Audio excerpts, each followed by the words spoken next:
하나님께서 우리 각자에게 맡겨주신 사명의 자리가 있습니다. 하나님께서는 우리를 부르시고 각자에 맞는 그 사명의 자리, 각자에 맞는 미션을 주셨다라는 것을 우리가 좀 기억할 필요가 있는 것 같습니다. 성경을 보면 수많은 성경의 사람들이 등장을 합니다. 그런데요, 모두가 다 자신의 역할이 있습니다. 해야 할 일이 있습니다. 여러분, 연극을 한번 생각해 보세요. 연극을 하는 그 장면을 우리가 앉아서 본다고 생각해 보세요.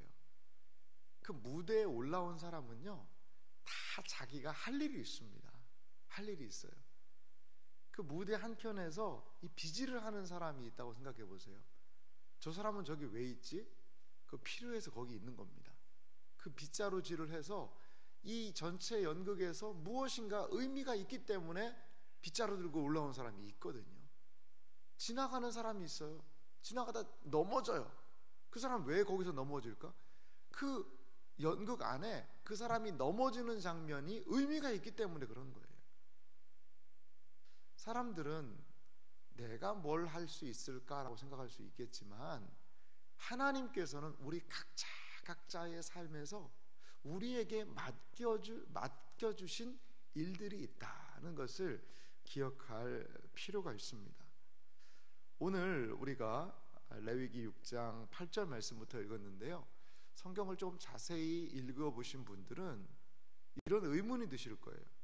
아니, 분명히 앞에서 번제 얘기 나오고 분명히 소제 얘기가 나왔는데 왜 여기서 또 나오냐 이거죠. 9절 말씀 보면요, 아론과 그의 자손에게 명령하여 이르라.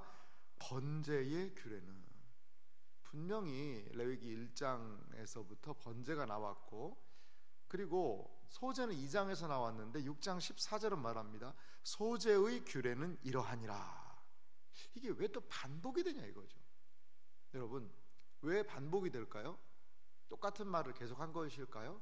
아니요, 그것은 아닙니다.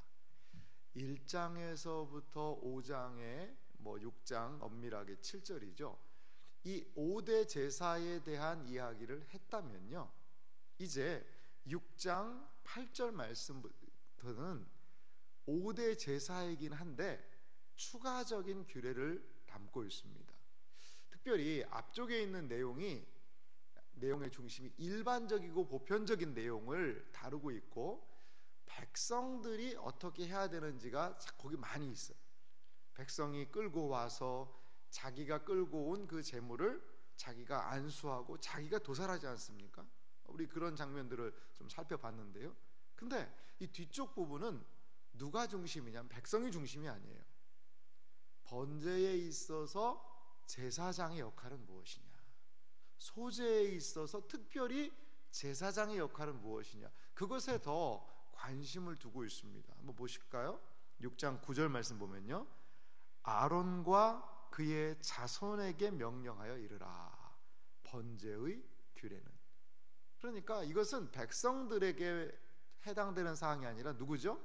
아론과 그의 자손에게 명령하여 이르라. 번제의 규례는 이러하니라.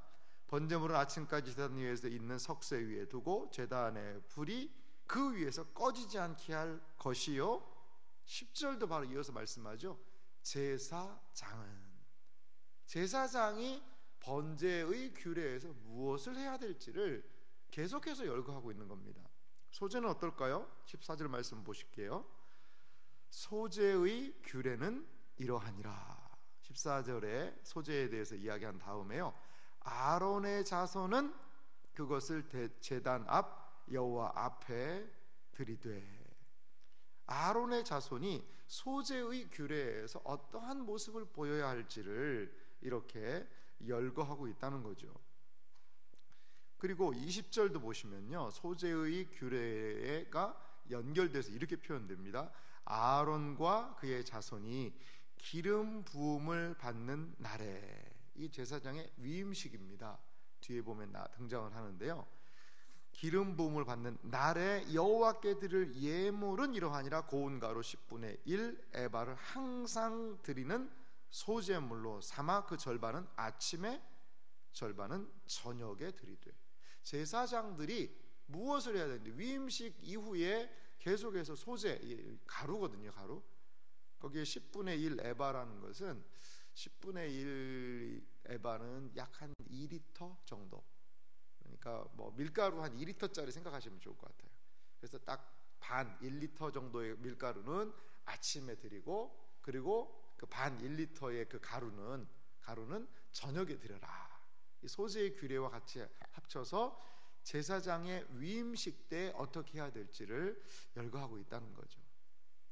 여러분, 제사에 있어서 제사장의 역할이 있고요, 그리고 일반 백성이 하는 역할이 있어요. 하나님께서는 그 역할들을 모두에게 주셨다는 겁니다. 백성은 제사장의 모습이 아름다워 보일 수 있죠. 그런데 백성은 백성의 역할을 해야 돼요. 제사장은요, 때로 이 제사장의 역할이 너무 힘들 수가 있어요. 하지만 제사장은 힘들다고 이거 빨리 나도 그만두고 저 백성의 자리에서 제사 드렸으면 좋겠다. 하나님께서는 그 맡겨주신 자리를 위해서 감당해야 됩니다. 그런데 분명한 사실이 있는데요, 하나님께서 정하신 대로 해야 된다는 거예요. 예배의 가장 중요한 특징이 무엇입니까? 인간들이 모여서 고안해서 이건 이렇게 하고 저건 저렇게 합시다 해가지고 되는 것이 결코 아니라는 겁니다. 제사장의 역할 중에 계속 반복적으로 등장하고 있는 것이 있는데요, 그것은 무엇이냐? 제단의 불입니다. 이 제단의 불은 꺼지지 않도록 하라는 겁니다. 이 레위기 계속해서 말씀을 보면은요, 7장과 8장과 이제 위임식 하는 게 등장을 하고, 첫 제사를 드릴 때 9장에 보면 이 불이, 이 제단의 불이 출처가 어딘지를 알려줘요.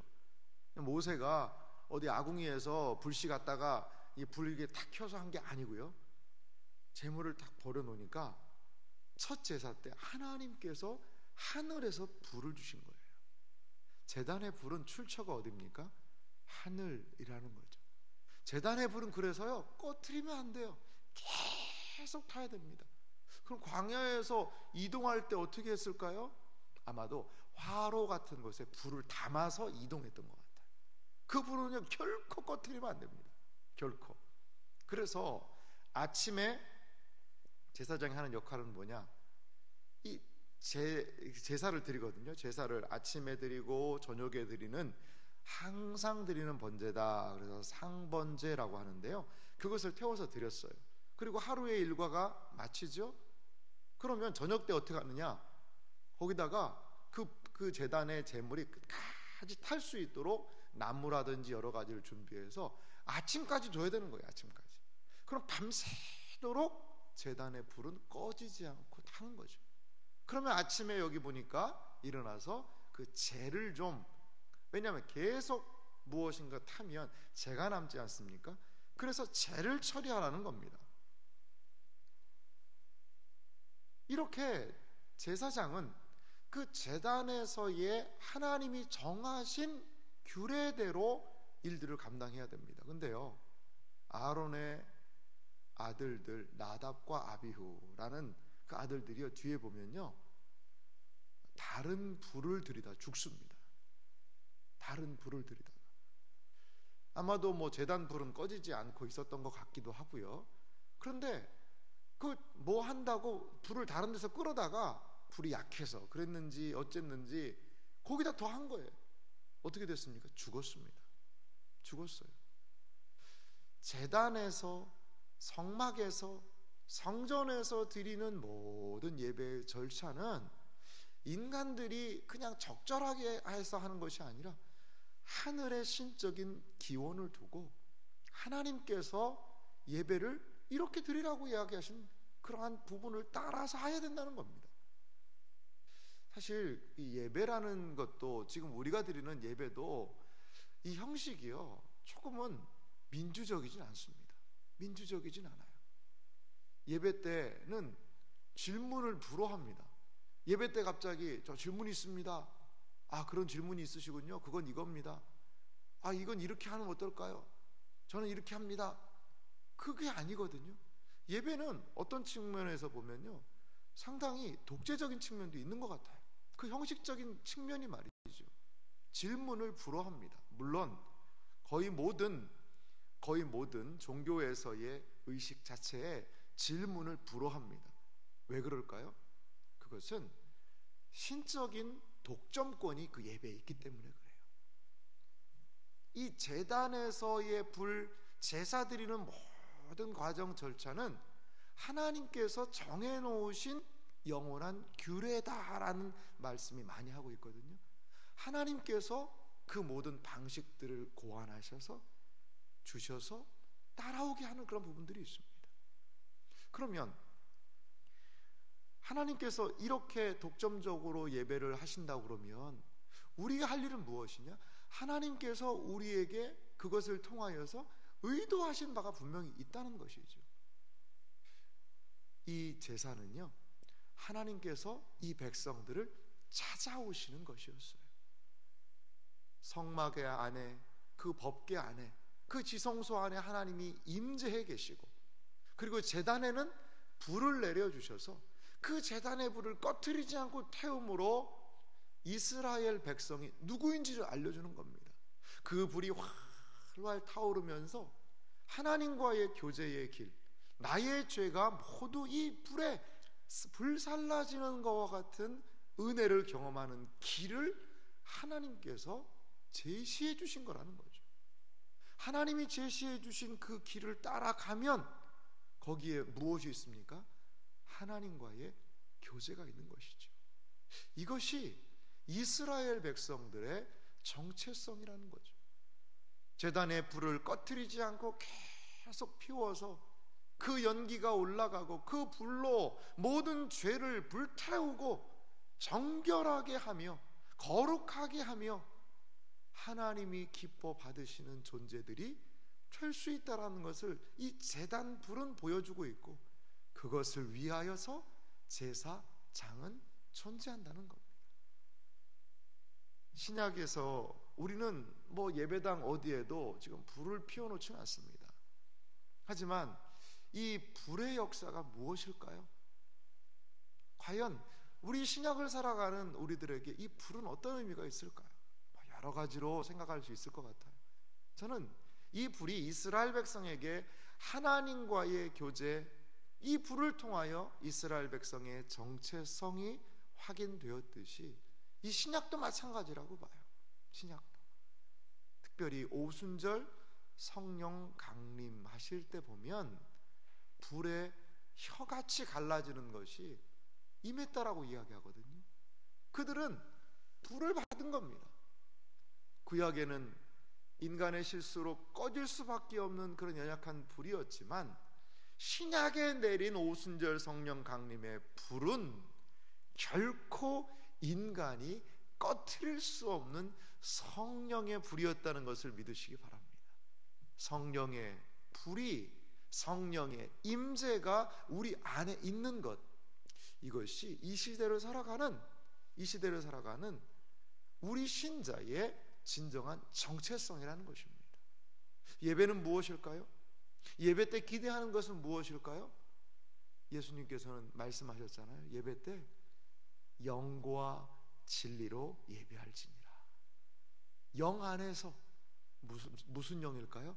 성령 안에서, 또 진리 안에서. 예배는요, 성령의 은혜가 가장 충만한 시간이죠.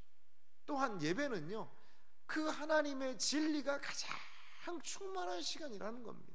예배는요, 다른 말로 하면 성령의 불이 활활 타오르는 자리가 바로 예배의 자리가 되어야 한다는 겁니다. 마치 번제단에서 번제물로 드린 그것들이 하늘의 불로 말미암아 활활 타오르듯이 우리가 드리는 이 예배는 하나님께서 독점적으로 역사하셔서 성령의 은혜로 말미암아 성령의 불을 활활 태워주시는 것이 신약의 예배의 영적인 의미라는 것입니다. 제단에서 재물이 탈 때 자신의 그 모든 죄악들이 함께 타듯이 예배를 통하여서 하나님은 우리의 죄를 드러내시고 사죄의 은혜를 베풀어 주시고 함께 하시는 놀라운 역사를 예배를 통하여 경험하지 않습니까? 바로 제단 불의 역사, 불같은 성령의 역사가 예배를 통하여 일어나야 한다는 것입니다. 사랑하는 성도 여러분, 하나님께서 우리에게 맡겨주신 자리에서 최선을 다하여서 우리 이것을 사모하며 기도했으면 좋겠습니다. 하나님의 백성의 정체성은 무엇일까요? 제단 불입니다. 불과 같은 예배입니다. 주님, 우리가 드리는 예배가 성령의 불로 모든 죄를 불태우시고 하나님과의 진정한 교제가 제단을 통하여 드리는 그 불을 태워서 번제로, 소제로, 화목제로, 속건제로, 속죄제로 하나님께서 이스라엘 공동체에 임재하시고 그들의 죄를 용서하셨듯이 성령의 불로 예배 때마다 역사하여 주시옵소서. 죄는 태워주시고 하나님과의 관계는 회복되게 하시고 그리하여 내가 누구인지가 예배 때마다 예배를 통하여 경험되게 하여 주소서. 이것이 바로 제단 불의 의미를 깨달아 알고 기도하는 신약 백성의 간구이어야 할 줄 믿습니다. 사랑하는 성도 여러분, 제단 불은 꺼지면 안 됩니다. 우리 교회가 성령의 은혜로 말미암아 모일 때마다 예배 드릴 때마다 이 불의 역사, 죄를 태우시고 그리고 하나님과 우리를 하나 되게 하는 은혜의 교통이 이루어지는 놀라운 은혜의 역사가 오직 영원히 충만하기를 주님의 이름으로 축원합니다.